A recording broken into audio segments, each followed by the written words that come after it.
Face a different pitcher every day, so I had could have a different approach every pitch, really. I mean, if I try to figure out how they were trying to get me out first, all the other stuff I did earlier in the day, my flips and all that. But once BP started, that's when I started preparing to my type of hitting for what that guy was going to try to get me out that particular day. And did it matter to you what the pitching was? I mean, or you just thought, listen, I'm going up the middle with this guy, or? No, it's kind of hard. If a certain team going to pitch you in, it's kind of hard to go up the middle. So you try to figure out their game plan, then I'll make my game plan, and I'll try to beat them at their game plan, which is, but earlier you said about up the middle, it's hard to cover up the middle. So, they talk about the game being a game of adjustments. I agree with that. Every at bat, you had to make what adjustments did you make? Let's say it's hard to say on camera. You just, if they're constantly, and a lot of it depends on the umpire too.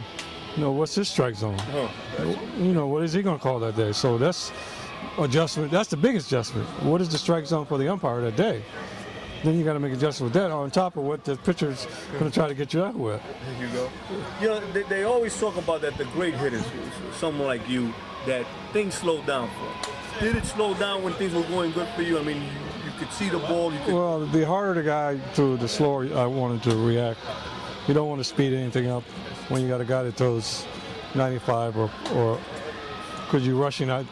They're saying you're rushing out there to get to it. Let the ball come to you and use your hands when somebody throws hard.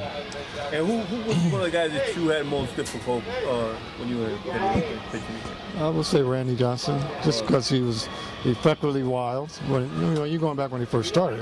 When the older he got better at throwing a lot more strikes. But when he first started, you might get 3 at your neck and the next 3 on the black. That's it's kind of hard to hit that way.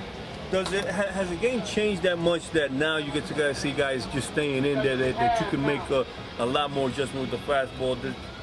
Is that what they talk about? Because before it was 0-2, you're going to get some around your neck, yeah. I mean, the game is different that way, but still, you got to throw the ball over the plate. But like you said, a lot of guys are wearing a lot of armor these days to protect them if they stand close to the plate.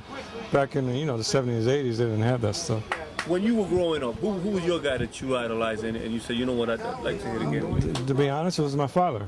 I didn't really have a professional idol. My father was a pretty good amateur player, so I always tell people my father was my idol. Should be. That's the way it should be. That's the way it should be. Thanks a lot for your time. Good luck, brother. You're very welcome. Thank you.